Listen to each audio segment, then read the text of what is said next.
We are live for Empire State of Baseball, episode number 129 on this Monday, June the 16th, 2025, airing on Instagram, X, and YouTube, and as always, powered by StreamYard. And gentlemen, how are we doing today? Coming off an insane weekend, insane baseball weekend, insane weekend for the boys. Shout out to our guy Corey Faust, who's obviously not here for much better reasons right now. Congratulations to Corey and Caitlin once again. Now, Joe, we're gonna have more highlights on the Favalora wedding later on tonight, but a shout out to our guys. It was nice to see our full ESB crew live and in living color there on Saturday in Point Pleasant Beach. Yeah, I mean, it was a fun time. I can strongly say that I had a really good time, especially being away from the baby for a night or two. Oh, Joe, you were basically the mayor of that place. You were walking around, you were talking. You at one point, Joe was walking around with a bottle of bourbon. It was open bar. Joe didn't need to walk around with a bottle of bourbon and serve it to people, but Joe did that. He was mayor of that place. You know what? They didn't serve shots, so when they don't serve shots, you gotta serve the shots yourself. I gotta say that was probably outside of that. It was a perfect evening. I mean, I was shocked. I went up there, was going for a little bit of a little tequila shots. No, don't do it. So did about everything else. Yeah, I mean, listen, I got some shots in that were technically on the rocks, but we slipped the bar. That's the way you do it. You have to ask for I just put an ice cube in there. We slipped the bartender a 20 to start the night, and we got the access to the top shelf stuff. Your boy here was drinking Lagavulin the rest of the night. I mean, we were having a good 16-year-old Lagavulin at a wedding. I was in for that. So you know what? I had a great time. I was happy as a clam. Everybody around us was happy. So it was a great time all around. So there's nothing wrong with what happened on Saturday. That's for sure. Absolutely. Well, there were some things just outside of Point Pleasant Beach that went wrong on Saturday. Well, we'll leave it at that. But we'll have more highlights of the Favs wedding. And I only want to save that for later on tonight with our Book It segment because it all wraps in together. But there was a lot of baseball stuff happening over just the last 24 hours. I mean, Shohei Ohtani is returning to the Dodgers rotation today. Giancarlo Stanton returning to the Yankees lineup as we speak, following the Yankees getting swept by the Red Sox. The Mets got swept by the Rays. So weird, wacky weekend, but obviously the highlight of it all, before we even get into our lineup, is the Rafael Devers trade to the San Francisco Giants, part of an absolute blockbuster. More for San Francisco than I would even say Boston here, as Jeff Passan, among many other beat writers, including Robert Murray, who actually had it first, tweeted it out this time about yesterday. The San Francisco Giants acquired all-star slugger Rafael Devers from the Boston Red Sox. In the deal going back to Boston, Kyle Harrison, the longtime touted left-handed starter, Jordan Hicks, who's been a failed starter, been up and down out of multiple bullpens throughout his career. And then you had James Tibbs, who was a number 13th overall pick last year. And the other prospect, which I believe was by the name of Jose Bello. And then the Red Sox were off the hook completely on the contract. The Giants are picking up Devers for the rest of his ride there. But gentlemen, an absolute stunner. After it seemed like the Red Sox were wrapping up one of their best weeks of their season. I mean, had taken 2 out of 3 against the Yankees last week, 2 out of 3 against the Rays, who are now creeping up on the Yankees in the American League East, swept the Yankees at home. Things are feeling good. You have all your top prospects up. Alex Bregman is starting workouts again. You're doing all this without some of your big players, and you have a midseason deadline coming up. And so them to ship off their cornerstone player, Tom, came to an absolute shock. It was very much deja vu of the Luka Doncic trade also in the NBA, because then news was coming out today that other teams didn't even know Devers was available. It seems like they wanted to offload him, and we know there's been problems with him not wanting or willing to play first, only if he's going to play third or he's going to DH. We know that his contract probably isn't going to age well, considering he's going to be a primary DH, going forward, and a lot of money was owed to him. But you felt like the Red Sox should have been able to get more from him. It's very similar to that Luka trade, where I understand the reasonings. If you put him on paper, the attitude, the contract, what that ages, okay, you could sell me on that if I'm a Red Sox fan, but I think you could have gotten a lot more from, one of the best hitters in baseball. A lefty power, has proven in the postseason, has done it in, the one of the most chaotic, psychotic sports markets in the country. I don't know. It's shocking that they did it the way that they did it. Yeah, you know what? It's such an odd thing. It seemed like this marriage the last 2 years was headed down the wrong path. But you know what? Not for nothing, Devers didn't help his situation. He didn't help himself stick around.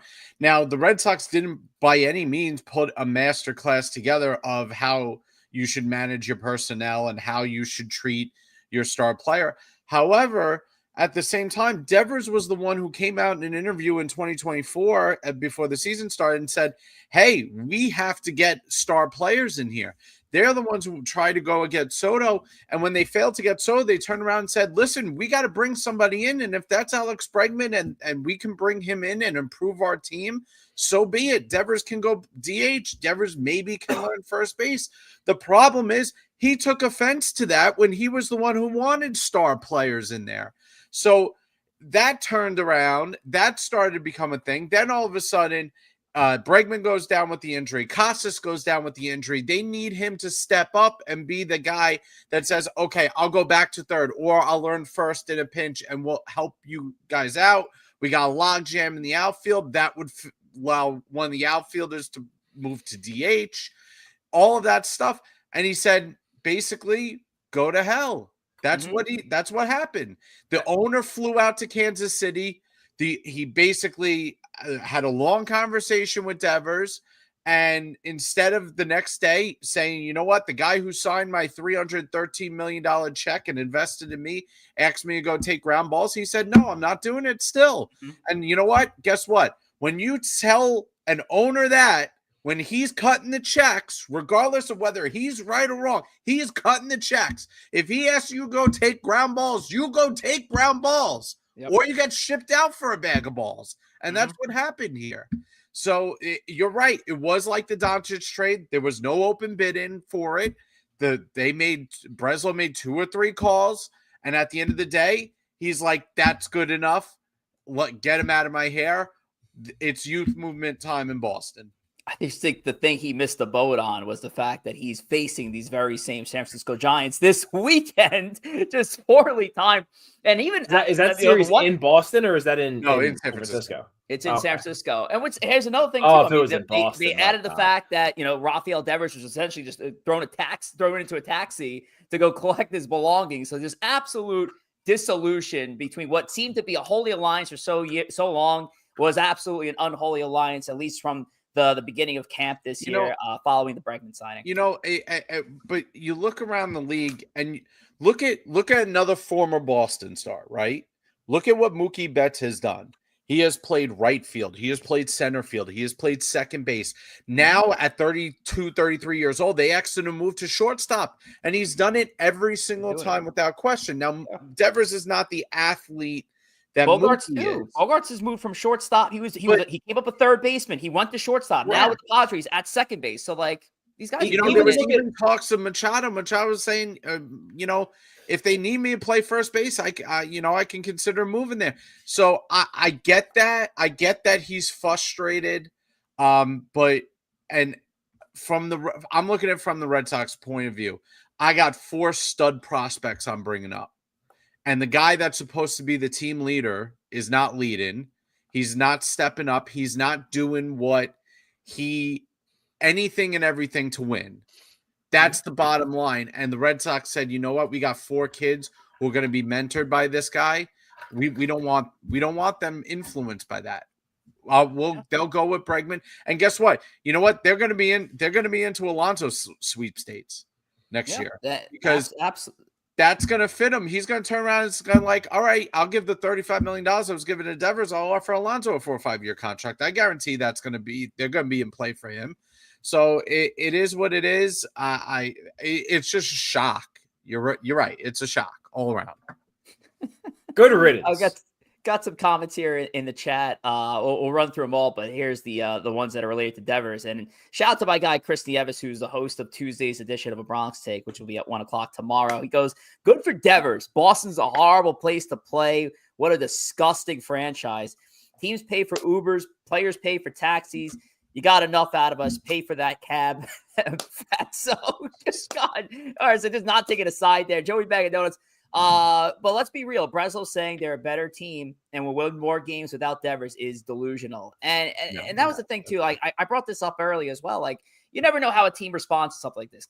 Devers clearly was the clubhouse guy for the longest time up until again early this year. I was actually in a conversation with Ben Cruz over at the Empty the Bench podcast network. He's a Boston fan himself. I asked him, I was like, who's taking over now? Who's going to be your clubhouse guy? He thinks it's going to be Bregman, even though Bregman's in the very early part of year one of a contract. Bregman's been in these spots before, rallying that Houston dugout together and, doing some things that might not have been legal during the postseason times, but still been a part of some big games and stuff. But it's going to be tough for that Boston clubhouse, but maybe they can rally around this too, Joe. Maybe the kids step up and showcase what they've done throughout their minor league career. So we'll see. Boston's not out of it, still early, and you still have a midseason deadline. They're definitely not a better team. I mean, there's not. He's a caliber of hitter that's not easily replaced. So San Francisco is getting a harder the order bat they haven't had since Posey retired. Boston's offense is going to take a hit. However, it's going to also change the way they approach the game. They're going to rely on these young kids. And you're right. Bregman has won before. He has been a leader. He's been a heart and soul of a lineup in the postseason.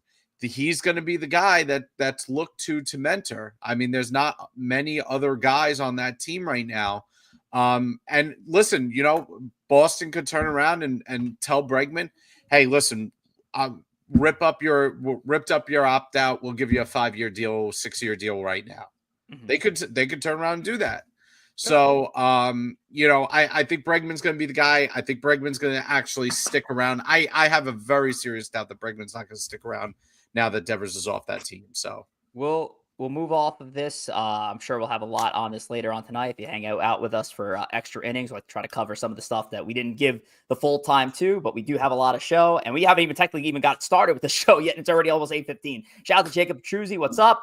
Mike Parziali in the building. What's going on? Jack Esposito. What's up, all? And congrats to Corey Faz. Yes, shout out to our guy Corey Faz. All right, Thomas, let's talk about Roback before we get into the rundown.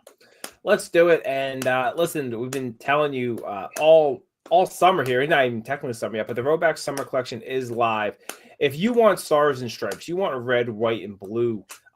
Roback just keeps pumping them out. I got another email today. They got the ones with some firecrackers on it, some different, from like some wavy stripes with some stars on it. They got a bunch of ones that match, little dads and sons polos. Got some awesome stuff in that USA collection. Head over to roback.com, use promo code TWASPL15, score yourself 15% off your first order. There you go. And as always, our rundown brought to you by Roback. Crave activity. Let's take a look at the Roback rundown here. Start things off with the Empire Express, latest and greatest in Mets and Yankees. Wasn't a great weekend, of course, for both teams, both getting swept by the American League East, which means that was a horrible weekend for the New York Yankees. It's just horrible weekend for the New York Yankees there, outside of Devers getting shipped out to the National League West. We also have the trick of the trade, so we're going to get the game segment out of the way early. We've got the New York Strike Exchange with our trading floor. We got to get into our investments. A lot of coin was made, boys, with the updated Bulls and Bears list, so we'll get into that later on tonight. And then we're going to finish things off with a new edition of Book It. 2 weeks in a row we got Book It, but we did a special edition because this Book It was filmed live in Point Pleasant on Saturday. For those who missed a little bit of a 3-minute impromptu show we put together live at the White Sands, that was on YouTube. We're going to play that small little clip for you guys later on tonight. But let's get into the Express. Joe, let's talk about those New York Mets. Yeah. So listen, you got to take what I say about this past week with a grain of salt.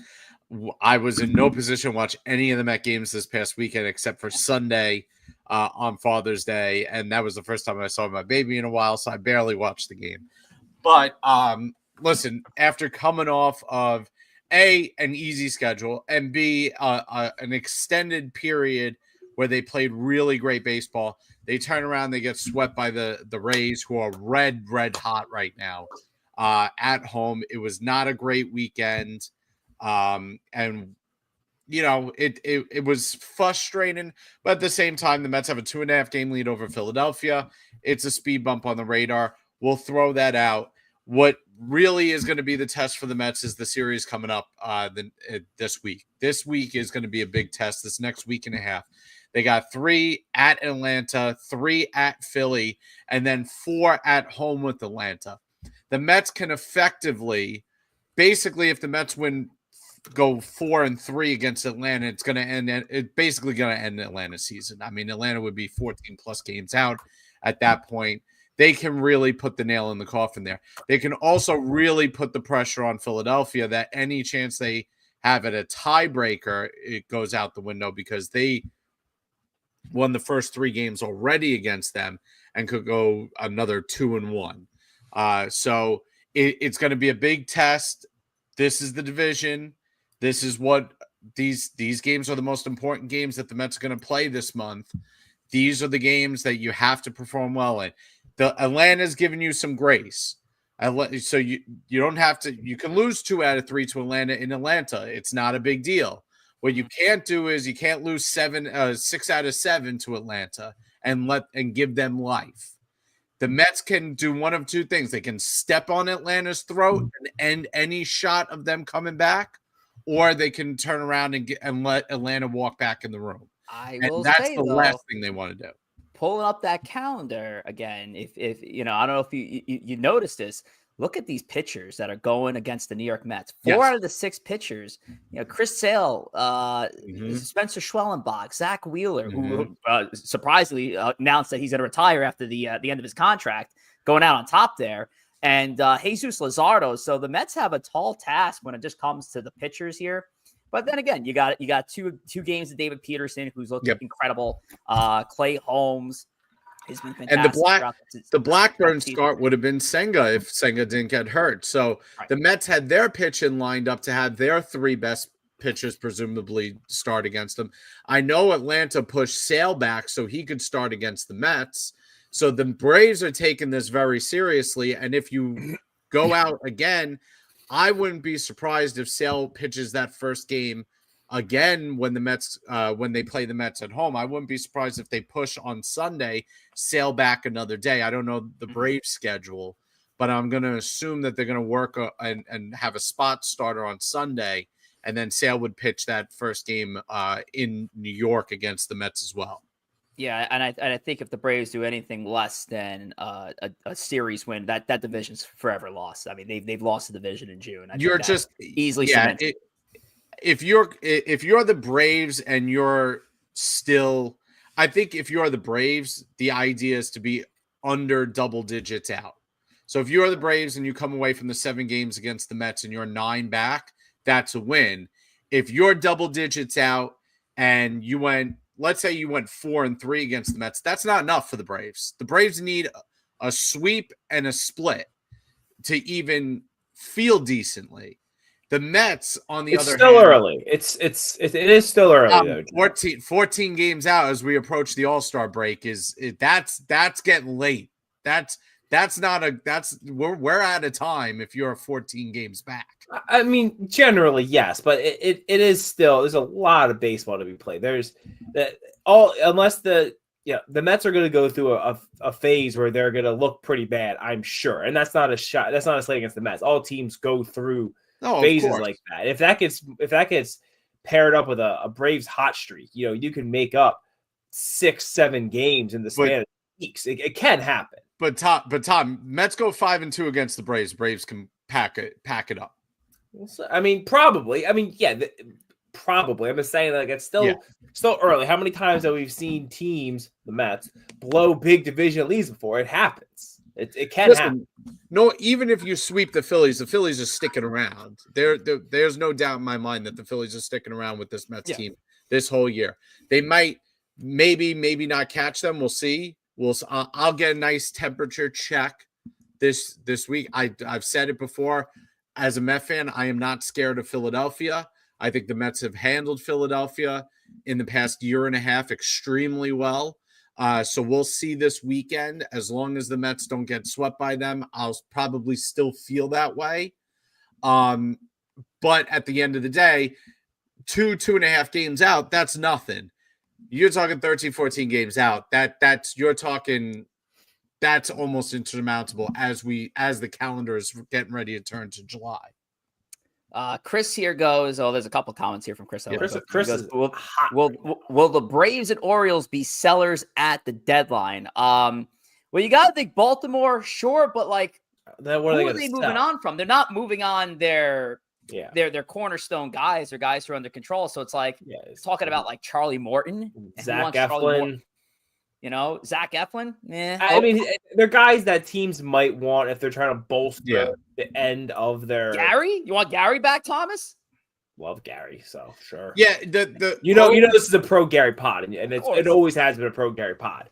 Love the Gary. Biggest thing the O's have to figure out is, are they going to trade a cornerstone young position player for what they think will be a cornerstone pitcher? I think that's the biggest question they have. The Braves, on the other hand, have a lot of guys that are on expiring deals. Ozuna is a bat that I think would get a lot of attention in the open market. We talk about the Red Sox now needing a bat. That's a bat they would probably be interested. He's not the nicest person in the world. Yeah, fits in Boston. He fits in at Boston. Sean Murphy hasn't impressed the Atlanta Braves. So there's a couple of guys there. They could even think, if they really want to, what they could get for Chris Sale in the open market. So the Braves have a lot more questions. Raciel and Iglesias could use a change of scenery. The Braves have a lot more guys that they can play around with while keeping the core intact, while keeping Riley, Acuna, and Albies and Olsen together. Mm-hmm. The Orioles have less to play with. Outside of Cedric Mullins and maybe Tyler O'Neill if he gets healthy. I think the Orioles have moves they can make, but I think they're off-season moves. I think trading a Jackson Holiday, trading, one of those top young hitters to get a top young pitcher is something you work out in the offseason. That's not usually a mid-season deal, but it'd be interesting. The Adley thing I seen kicked around a little bit, Chris, but I'm not diving so much into it. I know Basalo's on the way up, but I know Basalo's also been working at first base. They could possibly open up DH for Basalo from the jump. I don't see the sound like a defensive-minded catcher. He sounds like an offensive, from what I've read. Adley feels like I'm not saying he's the cornerstone guy in the terms that he is the best player of those young players. He seems to be the leader, though. Adley seems to really be the leader in that clubhouse, and Baltimore definitely, they had a history of kind of having a guy that they want to have, like, be the guy for a long time. And I could see that being an Adley type. I think he's a face of a franchise guy, although maybe not necessarily the best player. I think he's someone you feel good about being a face. They need a refreshment in the coaching staff there. There's a lot going on in Baltimore where these guys are far more talented than what their offensive numbers are. They have no pitch, and they're getting close. I mean, their manager's cleared out, some of the coaches cleared out. The Orioles fans want the general manager out and Elias, so that's a whole other conversation for another time. We gotta get to the Yankees stuff. We're not talking birds anymore here. You want to shout out my guy Hitman? He goes, Tom to Joe. Well, this is your quote. How many times have we seen teams the Mets blown a lead? I'm dead. It's happened to a lot of teams. Just good to see Nathan in here. It's been a while. Good to see you. And Nathan, trust me, I did see your note. We can talk business after the show, so we can get there. And our guy, Dr. Kulo, is also the billing supporter of the channel. Really appreciate it, Dr. Kulo. Okay, let's get into it. We'll talk about the New York Yankees here, Thomas. Dr. Kulo is the star of our show right now, so let's get his comment off here. For the New York Yankees, bud, again, we don't have to stress much into it. Not a great weekend. Again, great cap to the weekend to see a longtime Yankees and Gerrit Cole killer move on to the National League West in Rafael Devers, but it was preceded by a Yankees series sweep, first sweep loss of the season for the New York Yankees against the Red Sox. I mean, the theme here, Tom, that I'm not liking out of this Yankees team is their struggles against the American League East. But if I were to ask you, how is your feeling? I know what the answer is going to be. I don't care. Everything's peaches. It is June. Who gives a shit if the Yankees lose every single game to the American League East? Because all the last games of October are the ones that matter to me. Am I on to something? Am I on the money there? I mean, listen, you're on the money in certain respects. Absolutely. I think what we saw, a lot of what I've been saying on the show before this, and maybe some of the struggles have been, the Yankees haven't been getting embarrassed. They've looked good in games. The game they just, they lost a bad play here, bad play there. It happens. The weekend in Boston was different, right? I think I saw they scored 4. Right, they scored 4 runs in Fenway. It's like the first time in since Babe Ruth played, or before Babe Ruth played, that they scored 4 runs in Boston in a 3-game series. It's not that's a little alarming. And then we're looking at tonight. They've gone 5 innings. They haven't scored against the Angels. So I think they're going through something right now. That the offense isn't clicking. They just got Stanton back. There's guys that have seriously cooled off. We were really counting on the Trent Grishams and the Ben Rices of the world early in the season, and they both have not been great as of late. Judge is still doing Judge things. But I think that the lineup now with Stanton back, they need to get into a flow again because they've been cold. And kind of like I was saying about the Mets before, right? Stuff like this happens. And I don't think what we saw this weekend is a representation of what this team is going to be moving forward. Who they're going to be later in the season, who they're going to be in the playoffs. I think it's a bad stretch right now. They have to get figured out.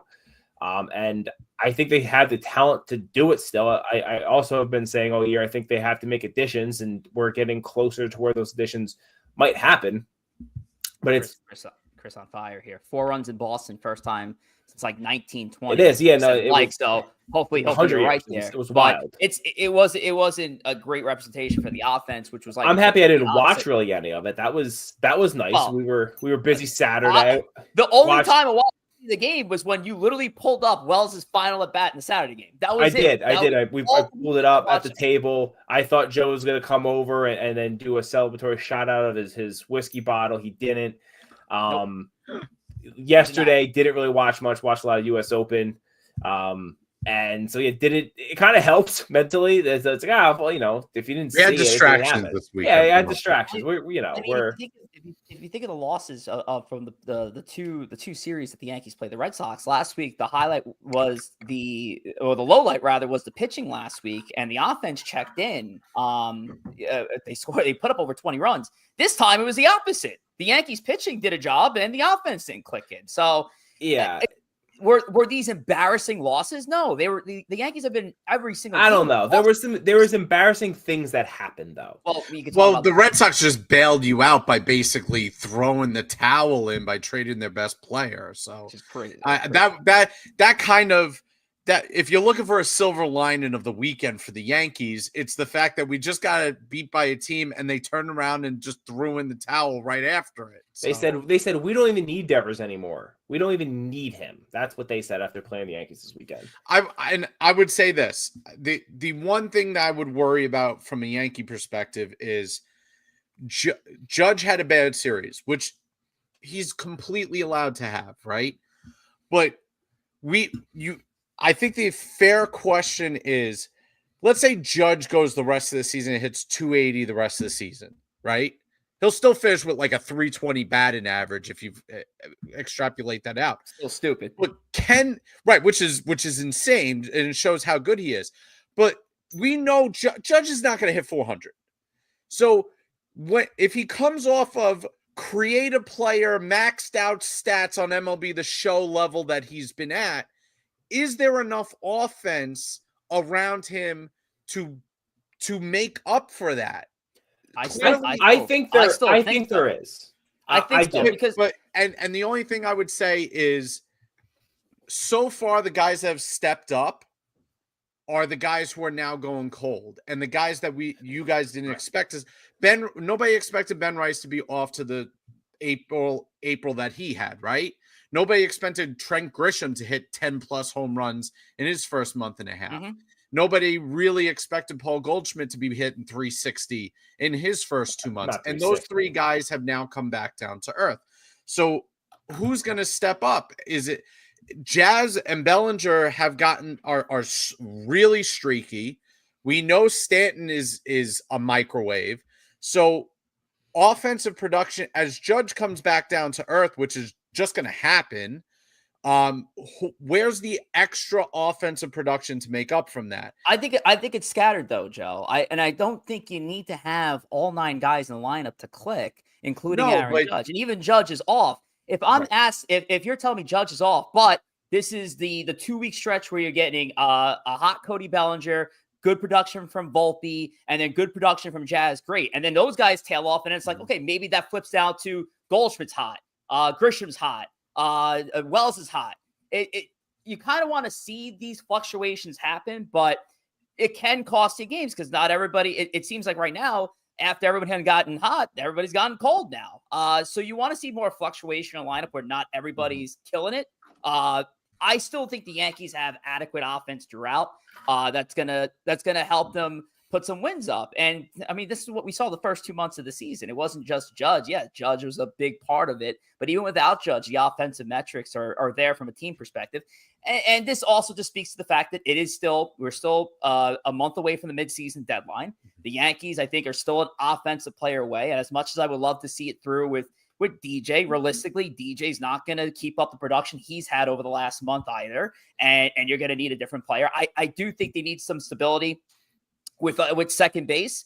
I also feel like, Tom, Joe, they've shuffled leadoff around with Grisham and Ben Rice. And I don't know in your primary 9 if either of those 2 guys are in that batting order. So I kind of want to see the Yankees try to figure out who's that guy going to be moving forward in the leadooff spot. They need an answer. They don't have an answer. I think they need an answer there. So yeah, I think against lefties, it is Paul Goldschmidt. I think he's an on-base machine against lefties, and you just stack Goldschmidt and Judge against lefties, and you put like Bellinger third, Stanton fourth, and I love what that does. I don't know what the answer is against righties, and obviously that's the bigger question because. But I don't know. But is that even the? For me, I feel like that's just so non-traditional to just consistently change out the leadoff man, regardless of who's on the mound. Your leadoff man should be your leadoff man. I think I don't think lefty righty. I think that's fine. I wouldn't be that concerned if like, hey, here's a lefty lineup, here's a righty lineup. But I think they need to figure out what that is, and We've talked about it all offseason. We've talked about it for a long time. Dominguez doesn't get on enough. He only hits from one side of the plate. So like, I'm sorry, you can't. I can't. He gets better lefty, so he could lead off against. So in theory, he could lead off against righties. But then you're going to a platoon leadoff situation. I don't mind that. That's fine. I think that's a hard. Over time, I think you're going to see the trouble that comes out of that because that's not a position that's ever platooned, right? As far as in an ideal world, whoever is the major acquisition for the Yankees from an offensive perspective can either cover second or third base, can hit from the right side, and has leadoff capability. I don't know who that player is. They have a sweet man bun and that player might not exist. But that would be the perfect player for the Yankees to acquire. Give me Suarez, please. He's not going to lead off, but God, I want. Oh, Eugenio Suarez. I mean, another Suarez right-handed strikeout machine. Very streaky. Streaky. You know, when it's a good streak, and I've seen it. I've seen both ways. When it's a good streak, he's player of the week potential every single time out. But when it's going bad, he's essentially Jazz Chisholm from the right side. The problem is Goldschmidt. He's a good base runner. Because he's a smart base runner, he's not a fast player. And when you have him and Judge back to back, like it does clog up the bases. And then you got to have Stanton back, so it's going to be him, Judge, Bellinger, who's a good run, and then Stanton. You're gonna have a lot of slow guys on the base pass. The LI doesn't want anybody. I suggest. I mean, listen, if LA doesn't want him, then I hold on a second. He wants Reed Detmers. I'm gonna get this right, LI. He wants Reed Detmers. He wants Tyler Freeman from the Colorado Rockies for whatever reason, and there was another. Oh, Josh Hader, because why wouldn't the Astros just trade Josh Hader to the Yankees in the middle of the? By the way, the Astros have sneaked to one of the top teams in baseball over the last month. Yeah, because the Astros didn't even see it coming. The Astros are one of the best run organizations in all of sports. Unbelievable. I mean, and that's not just a baseball. They make the trade in Kyle Tucker. They traded a great player away, and they got productive players that match the way that they want to play the game of baseball. And they may be just as good as the Cubs from the American League. They might be. All righty. Usually this is Corey that talks Instagram, but I'm going to throw the duties over to Tom today. Tom, let's talk about the gram. Let's talk about Instagram as Tom watches the game day live, and I think see it in your Bellinger just missed the home run from what I could tell. I don't really know. Anyway, I do know a little bit about Instagram. Head over to our Instagram at Empire State of Baseball. Check out highlights from the show, watch the show live. But most importantly, to show appreciation for our boy Corey and the memes that he puts together, the reels. He does such an amazing job doing that, and you're going to best interact with them over on Instagram. Join our 7,100 followers there. Let's help us get that number up and up. Maybe we get to 10K by the end of the season. That'd be nice. You can follow us individually on Instagram if you would like, at Corey Fabs, at JR Pugs, at Rich J. Rivera, and at T Wospil. But again, most importantly, the main show. Check out those memes, share them with your friends. It does help us out a lot. And he's sick in the head because he's about to fly out to paradise, and yet he's still posting reels up on the Instagram. Oh, no one asked him new thing he's doing. Nobody needs him to, and he's still doing it, and we love him for it. This new thing he's doing, I'm sure you guys have seen it. If you haven't, the show, he spins the wheel. He gets a country. He's trying to build a World Series contender with people from different countries. Really cool. It's ongoing series, one a day. I don't know how he's gonna be doing it from his honeymoon, but I mean, listen, God bless him. Hopefully he just loaded them in and scheduled the releases. But cool stuff going on there, a lot of fun. He had his best pick so far was Ichiro representing Japan. He went Ichiro over Shohei Ohtani, as he should, because if you're just gonna go all time, that's the guy to go with. But then there were some random countries in there that he had to pull, like Al Hrabosky was the subject of controversy because Al Hrabosky, the mad Hungarian, actually born in California, but he represents Hungary because nobody else will. Hey, but we're skimming the rules a little bit, but he's building out a nice little team. Anyway, we're going to move on. We're going to get to Tom looks like an AEW wrestler. I guess I don't know why not WWE. I mean, Tom, the Hitman Wospil over here. Let's get to the game. The game is Trick of the Trade.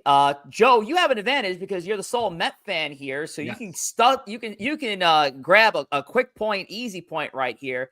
So let's take a look at your trade. Okay, July 30th, 2007. This was a deadline acquisition. The Mets acquired this player for Drew Butera and Dustin Martin. Dustin Martin, I don't think ever actually reached the major leagues. And hide your chats. Oh, yeah, behind the chat now. Always, sometimes I forget, but I appreciate the reminder. Let's see. Michael Kadire. No.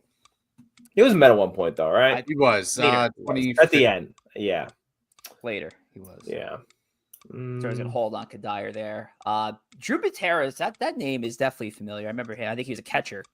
I think he was most famous for being a Dodger, if I remember. I think he was with the Twins. I think he was on the Twins big league level for a little bit there. Let's see how you screwed us here, Joe. 2007. Doug Minkiewicz. No. Oh, nice guess there, Tom. I like that guess. I don't know if the timeline matches up. He was a Met also. It's close. I think Minkiewicz was a Yankee in 2007. He was a Yankee at some point too. He also was a Red Sox. He's good. I still got to get on the board. Immaculate great guy. If anyone else still does that.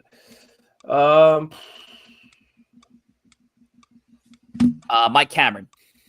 No.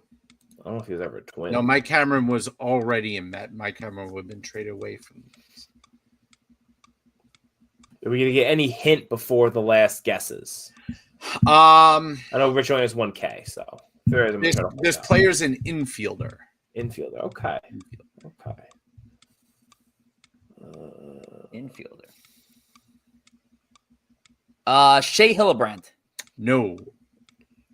He came up as a Met, didn't he? I actually don't even know if he was with the Met organization. No, Shea Hillenbrand definitely was a Met, wasn't he? Oh, he's a Red Sox. I know he was a Red Sox. I know he was a Twin though too, I think. Or was he? All right, let's see. An infielder. Oh. Oh,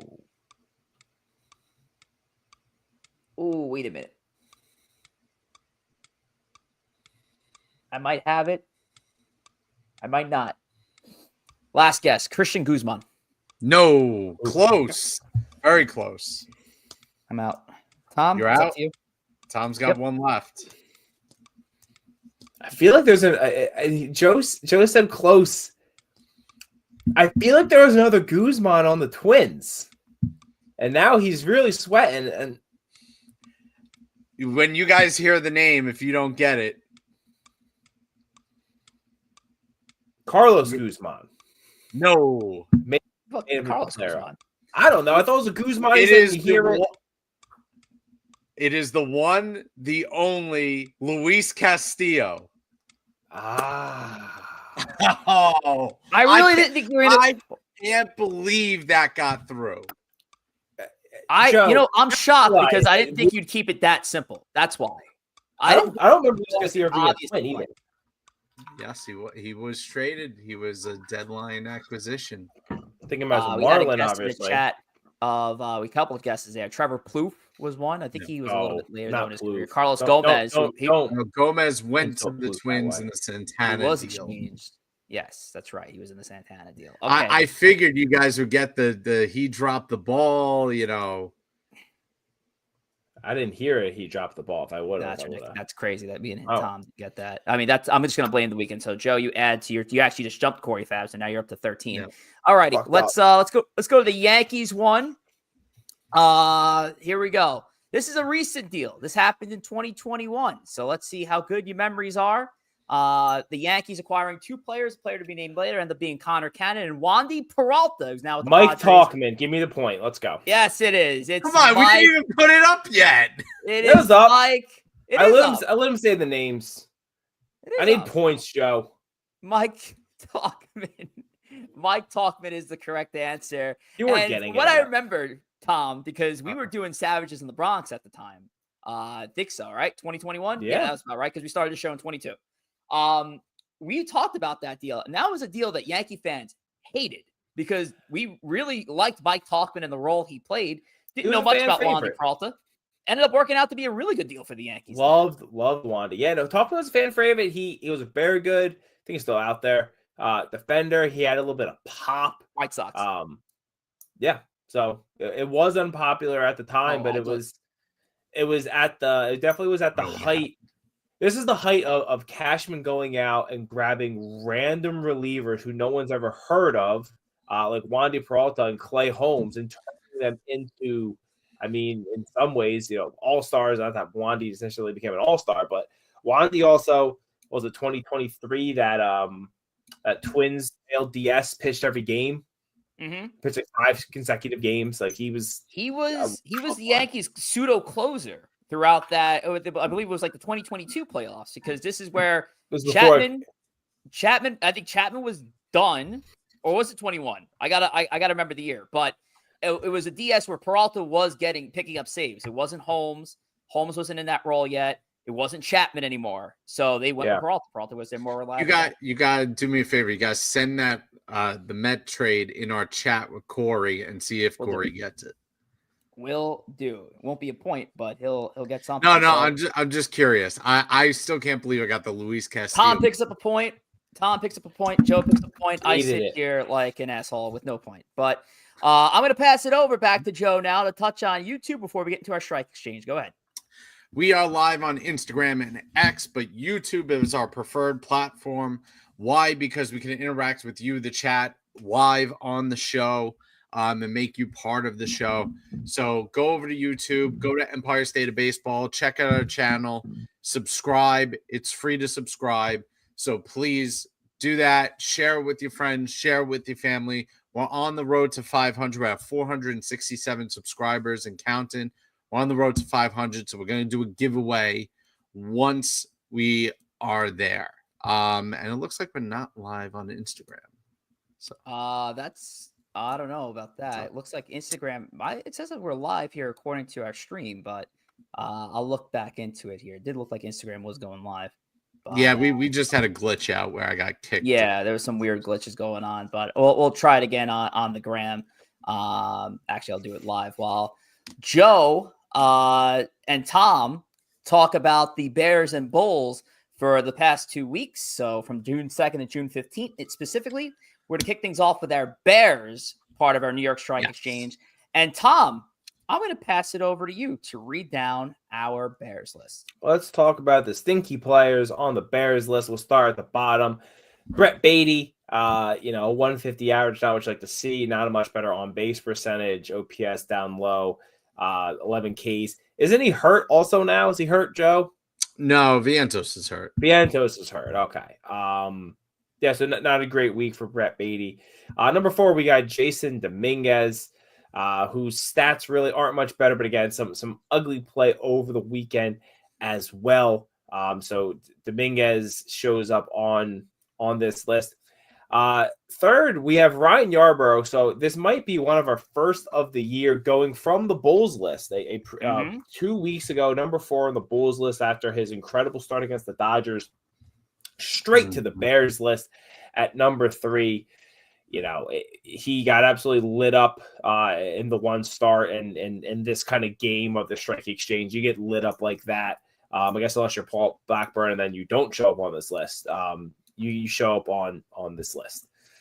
Number 2, we have Ryan Stanek, who really was supposed to be a cornerstone of the Mets bullpen, and he has mostly stunk. This is at least his 3rd time on the Bears list this year. So a huge disappointment for the Mets. An 11.5 ERA is not what you want to see. And then number 1, we have some of the chat's favorite player, Ben Rice, who has really come down to earth. He's massively struggling at this point. I don't want to say this is who he is because I think he's probably better than this, but I will say as someone going into the offseason, laughing at the idea that we were going to just count on Ben Rice and Ben Rice is going to be a masher and Ben Rice is going to be incredible. And he had a really good start of the year. I think, he's closer to this player than he is to being an all-star like he was in the first 6 weeks of the season, if I'm being honest. I would love to be proven wrong. But he had a rough time. Number 1 on the Bears list for this week. So this is where I kind of want to bring this argument to you guys because this has been going all day on Twitter. Just citing Ben Rice's struggles, the fact that John Carlos Stanton's back, and you're thinking he's going to spell a lot of Ben Rice's playing time now that Stanton's back in the fall. Ben Rice actually in the lineup today that Stanton's in as well. So they're clearly going to start to try to work in some kind of rotation to keep Ben Rice's bat there. But this is where there's such a disconnect between the traditional stats and the underlying metrics. Joe knows exactly where I'm going with this one. Yep. Ben Rice has been cited by many as the unluckiest player in all of baseball. If you look at the underlying metrics and all that it shows, he's got one of the hardest hit rates. The ball's flying off his bat pretty well. It's just finding a fielder in a position where he's not supposed to be. His expected stats should be is an all-star in Ben Rice.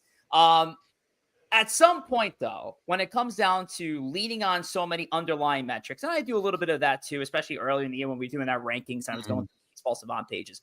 I'm cool with underlying metrics as a way to support an argument, but I want to support an argument when the traditional stat line is there too, and kind of prove, yeah, this player is good. He's hitting over 300, but honestly, even the underlying metrics should say he probably should be batting even higher.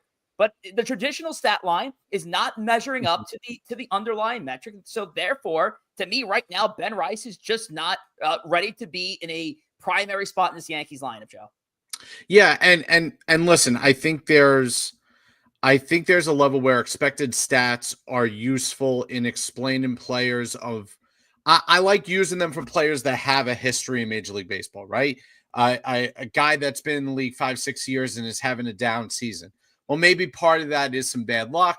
We can explain that he's having an off month, something like that. That's fine. But when you turn around and you don't have a player with a history of success in the major leagues, all you have is these expected stats that say he's good when really he isn't playing that way. I mean, Ben Rice on April 29th, Ben Rice was hitting 278 with 387 on base percentage and a 611 slugging percentage. Ben Rice since April 30th has a 190 average with 250 on base percentage and a 347 slugging percentage. Guys, it's a lot of bad luck. This is not right. It's not a lot of bad luck, guys. A 250 on base percentage is not bad luck. So, you know what? We were talking about Juan Soto. Juan Soto had a lot of bad luck early in the season, but Juan Soto's on base percentage was still 375 for most of the season. And there's a point where you look at a player like Ben Rice, who's a young player. He has some talent in him. He has a decent offensive player somewhere in him. The fact of the matter is he came out hot out of spring training. He took advantage of a spot that was up for grabs due to an injury. And now the Yankees have given him plenty of leash. I mean, this is over 121 at-bats. This is a quarter of a season's worth of at-bats that he has hit 190 with a 250 on base percentage. I'm sorry. If we have a roster crunch, that player to me has more reason to be sent down than he does being kept up. I have now, a 60 game. I got out of 60 games, I got 40 games where he's been worse than he has been successful. So I think the Yankees have to weigh that when they're looking at who's going to play the majority of the time at DH. And at some point, the results have to mirror the exit velocity or the expected WOBA or whatever it is. X-Wobacon, which is literally spelled XWO bacon. That's a stat. Tom. Yeah, I don't want to completely belabor the point, but I agree with you guys. The underlying metrics, I think, can be important. They are an ingredient to evaluating a player. But when you just look at a Baseball Savant page or you just look at a Fangraphs page and you're not watching a player, this is the stuff you miss out on. And yeah, you need those things need to match up. You need to see, yes, if you want to use underlying metrics to project the player out, you want to say, I'm actually sometimes on the other side of Joe on that. If you want to say, listen, these numbers, we think this is going to, he will get better because he's able to do these things, but that doesn't mean that he's there now. Ben Rice might be a good hitter one day. But right now he's not. And he needs to figure it out.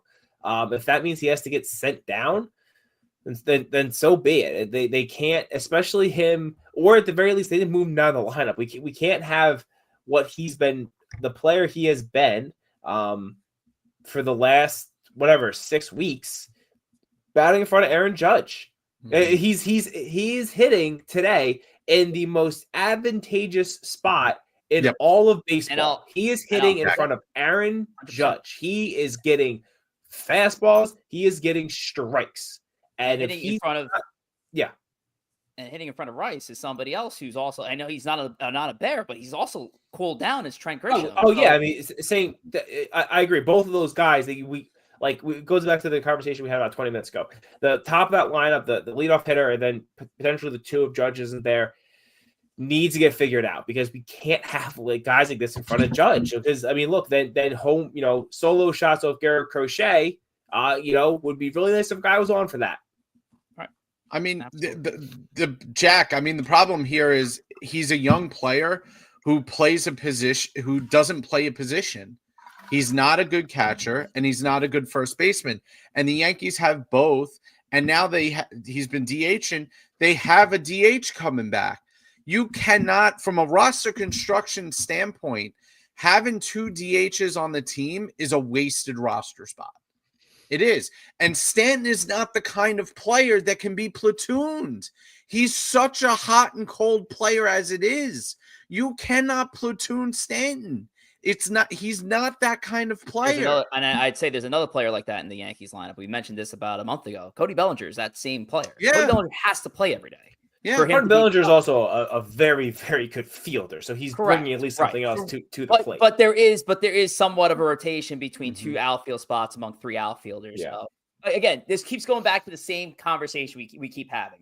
The Yankees are getting adequate production out of positions where they have surplus, and they're not getting enough production from positions where they're kind of thin on. The problem is right now the positions that we're producing aren't producing as much. So altogether, the Yankees got to click, and this is why you see a little bit more Bears that represent the Yankees than Mets here in our list. But we got to move quickly over to the Bulls. The Bulls list is typically what we call the Aaron Judge list here, or at least what Tom calls. But Joe, I think it has a new name today. It is the polar bear list. It is the Pete Alonso list. And listen, Aaron Judge probably would have been higher before this weekend. Adding 9 strikeouts and wearing a sombrero over a weekend series usually gets you dropped a little lower. Lucky for Aaron Judge, he made it 4th on this list. Number 5 is Max Fried, 2-1, 20 innings pitched, 1.80 ERA. He's been phenomenal as per usual this season. Number 3 and starting to heat up is Juan Soto with 3 home runs, 8 RBIs, 16 walks. First time on the Bulls. Yep, 16 walks over the past 2 weeks, leading the league in walks. Number 2 is David Peterson. Really, he's number 2 for one reason. He had a complete game shutout the other day against the Washington Nationals. That's going to get you on the Bulls list almost every single time. And number 1 is Pete Alonso, who has just been absolutely phenomenal this year.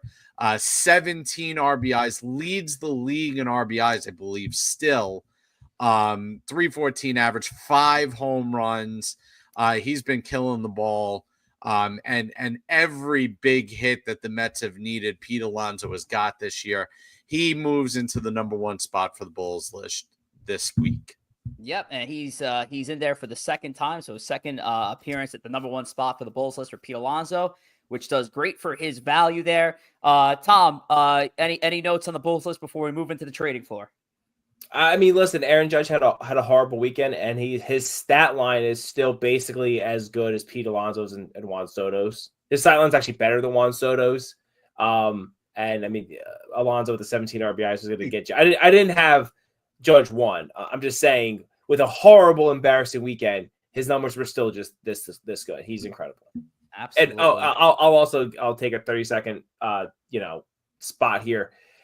For the clowns and the idiots and the losers and the mouth breathers and the window lickers who like to go on Twitter to gain impressions and to say that Aaron Judge sucks, he's not clutch. Go fuck yourself, okay? You're not a real Yankee fan. Get out of here. You're the biggest losers on this earth. Aaron Judge is incredible, and you need to appreciate that.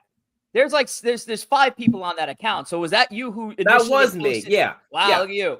That was me, and I would like to take some of those absolute idiots and then give them a swirly or stuff them in a locker because they're dumb loser children who have never seen they're 22-year-olds who are acting like the Aaron Judge. Our guy Boogie, our senior member of our little community here. Yes. He mentions that he's older than the rest of us here, and he's the best player that he's ever seen. He's the best player that you'll ever see.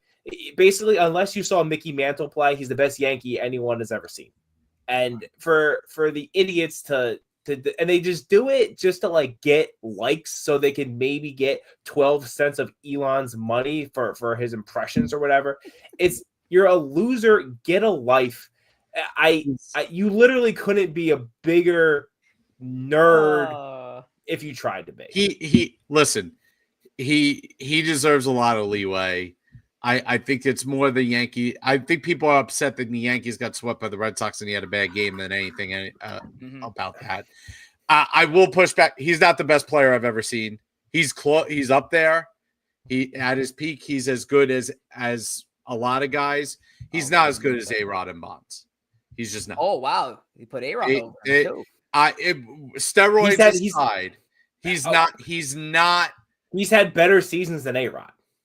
But he hasn't had as many good. See, and here was the thing. Everybody says he's the best Yankee hitter of all time. And they point to Mantle, and when they're doing the Mount Rushmore, Mantle's the first guy that gets kicked off. And I was like, guys, you realize that seasons over 170 OPS, Mantle has 11 of them. Judge has 3. And again, Judge is a great player. But when you're talking greatest ever and all that stuff, we need. I said he's the greatest unless you saw Mantle play. Unless you saw Mantle play at his height, he is the greatest Yankees hitter you have ever seen. He very well is. I think he. And listen, you're not gonna find a bigger A-Rod supporter than me. And I think the group here knows that A-Rod's close. There's been a lot of conversation. Sure, he hasn't hit the heights of Judge. I've gotten into a lot of heated conversations. I'd say, nonetheless, is Aaron Judge a top 10 Yankee? I would say he's a top 10 player who's played for the Yankees. I don't think he's a top 10 Yankee because part of the Yankee culture. You have to. You gotta win. I can get on. I do get on board with that. So, all righty, let's move on to. And I'll say this: no one's in the conversation of Bonds. Oh, there's no one. You look at some numbers that Bonds had like a 680 on base percentage one year. I know, and I'm a Bonds in the Hall of Fame guy, but that's a big asterisk you got to put next to those. Oh no. We all know. We understand that, and he deserves to be the Hall of Fame anyway. But come on.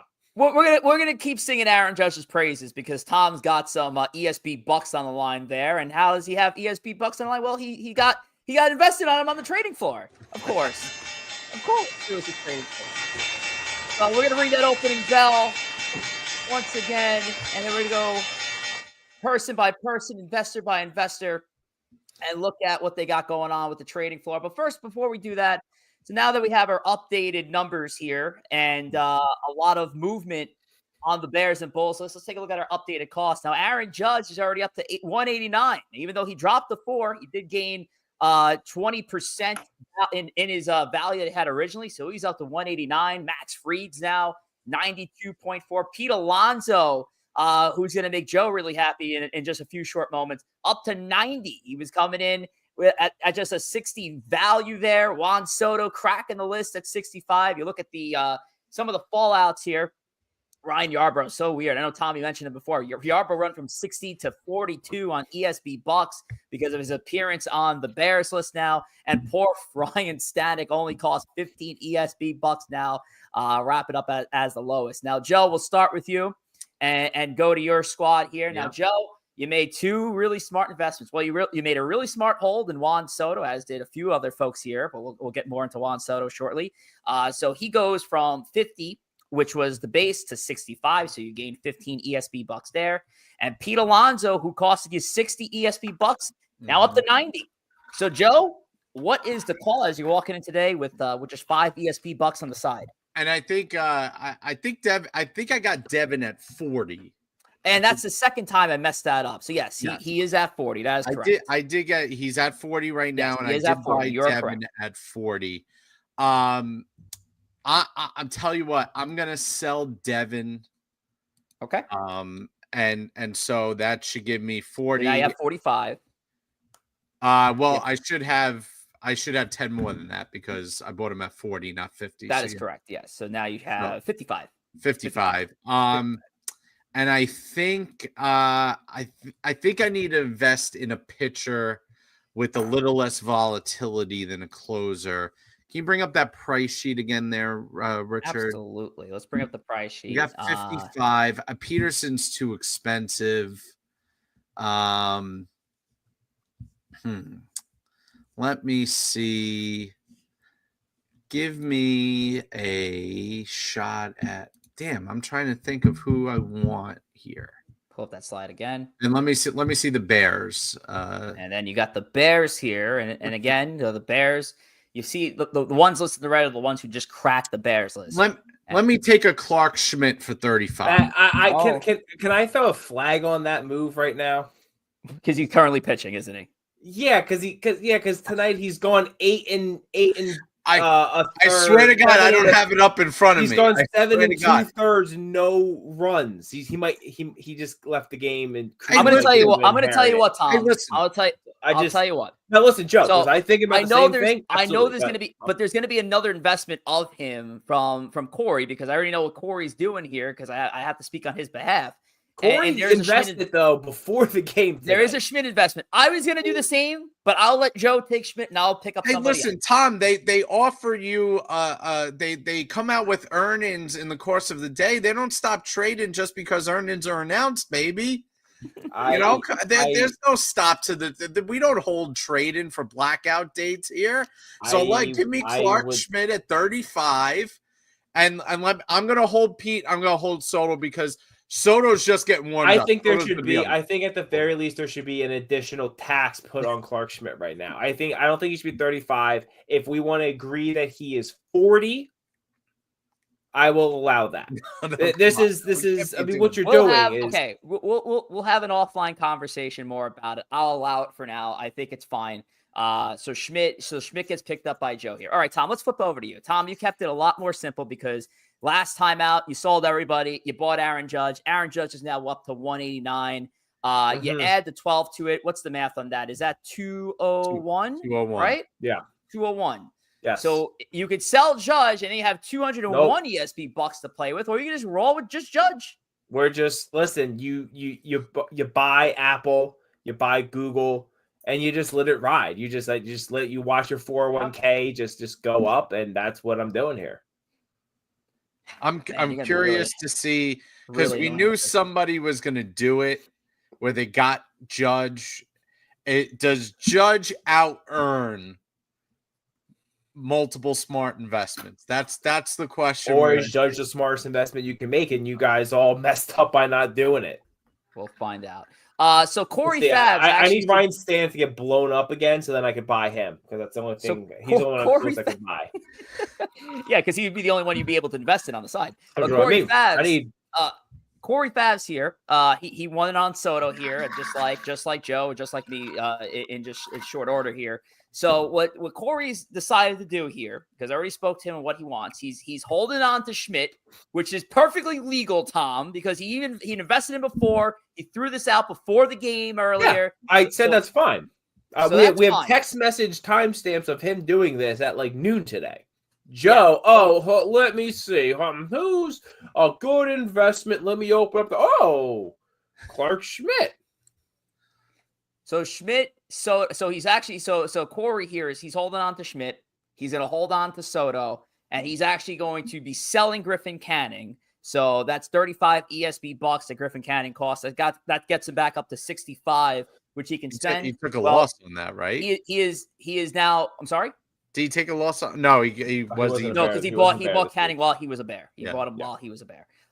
So with 65, he's actually going to be spending 50 of it on Brandon Nimmo. So he'll be back down to 15 after it's all said and done. So Nimmo takes out so Canning, close to making the Bulls list this week. So close. There was a lot of good Bull options. Yeah, Clay Jeff Holmes, McNeil too. Jeff McNeil was right there. A lot of good options. It was a tough week.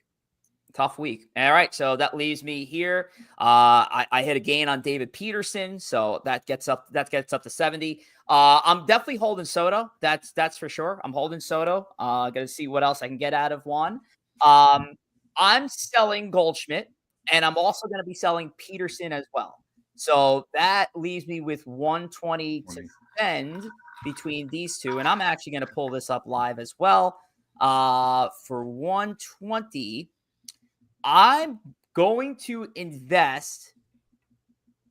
Let's see here. You know what? Give me one of these Bears.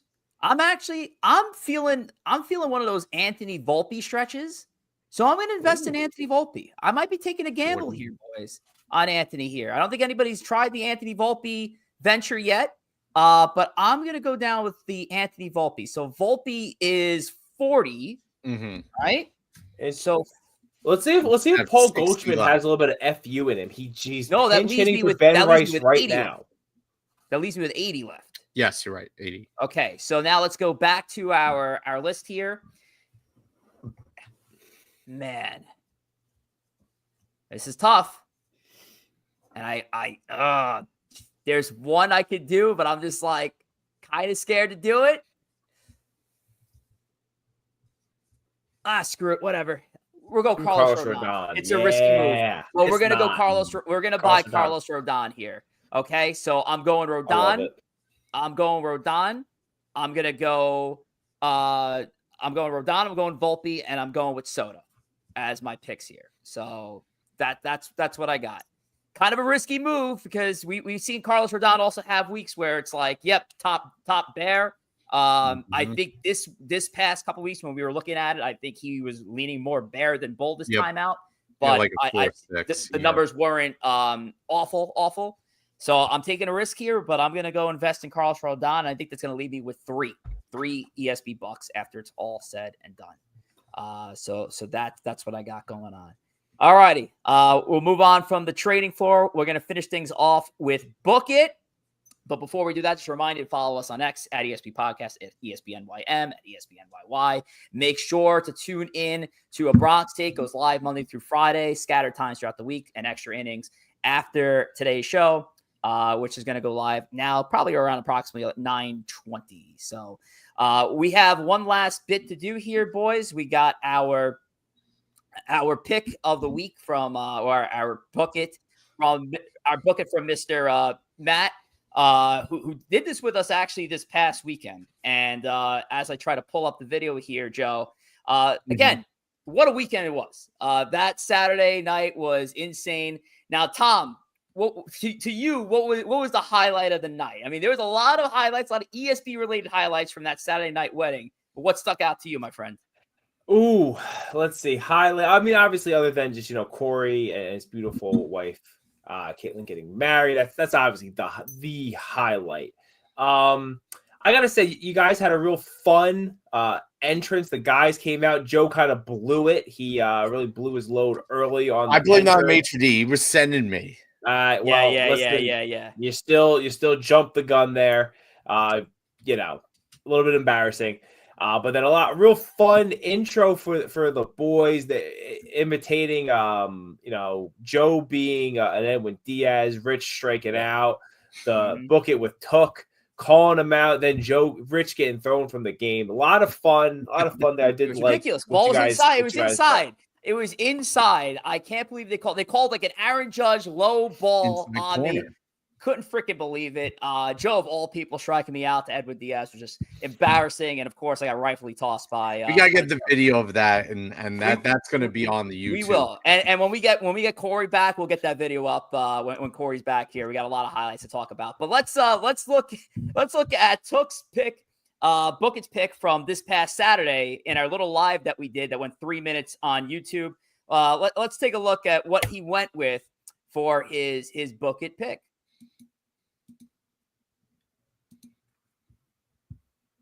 We're going to book something next week. Oh, yeah. Tuesday starts the Mets versus the Braves. Okay. We're booking for the wedding guy himself. The Mets are going to sweep the series. Which means the Braves. Yeah. Which means the Braves. The Braves are going to win. Based on Book It's 2-8. Even on a hot stretch, though. There you have it. So if you heard him clearly, our guy Took is going Mets over Braves, and not only Mets over Braves, gentlemen. Mets are sweeping the Braves here. And offline, he even fed me his player to watch, and it was Brandon Nimmo. Brandon Nimmo again, close in our Bulls list here, just missed the list.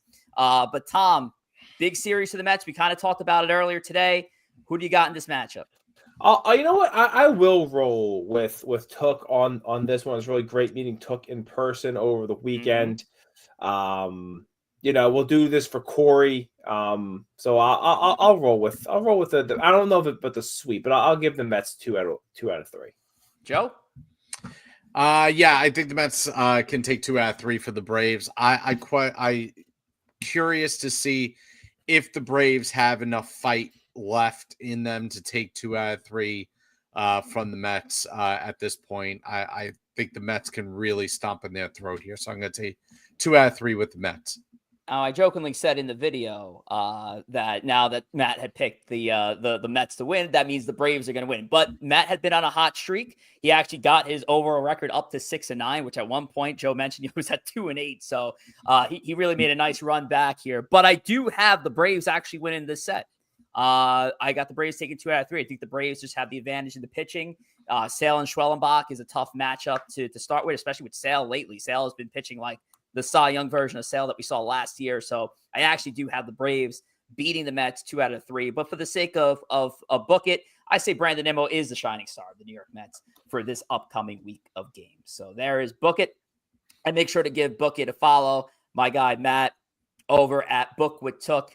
And for all your Disney, Universal Studios travel needs, you got to consult my guy, Book with Took. Give him a follow on Instagram at Book with Took. But we're going to call it a show. It's been a long show after a very long weekend. I can tell the guys are still tired. The hangover hit a little bit late for a few of us. So, and again, shout out to our guy, Corey Favs. It was an amazing weekend. Looking forward to have Corey back in a couple of weeks' time. So send you Corey and Caitlin the very best wishes. The new Mr. and Mrs. Favaloro as they're about to enjoy paradise for the next few days. So shout out to them. Congratulations. And what a weekend, guys. So, all righty, folks, we're going to end the show. We ended, as always, with Last Licks. Make sure to come back with us next week. We'll be live once again, 8 o'clock on Monday for episode number 130. That's on Monday, June the 23rd at 8 p.m. Eastern time. But it's time for Last Licks. Tom, get us going, Joe, and I'll wrap us up. We'll continue sending the love out to Corey and Caitlin. Great weekend, great wedding. I know they're going to be off on their honeymoon, so best wishes to them. I'll leave everyone with what I told them. I told Rich and Joe this. I told Corey, I hope that his marriage is longer and more fruitful than Juan Soto's contract, and I mean that from the bottom of my heart. That's sincere. That is sincere, technically. If it was more fruitful, that would be incredible. Yeah. I would say what a weekend we had. It's great. And listen, at this point next year, we got another one coming up. Long time. It's going to be fun. We got a ways to go. But you doing extras? Yeah, we'll do extras for a little bit. I am shocked, but we will do extras. All right, folks. Well, we'll keep the baseball conversation going on Extra Innings on X. Make sure to give us a follow at ESP Podcast. But until our next time out, which is next Monday at 8, have a great week. Let's go Mets. Let's go Yankees. Let's go baseball. And have a great rest of your week. Take care.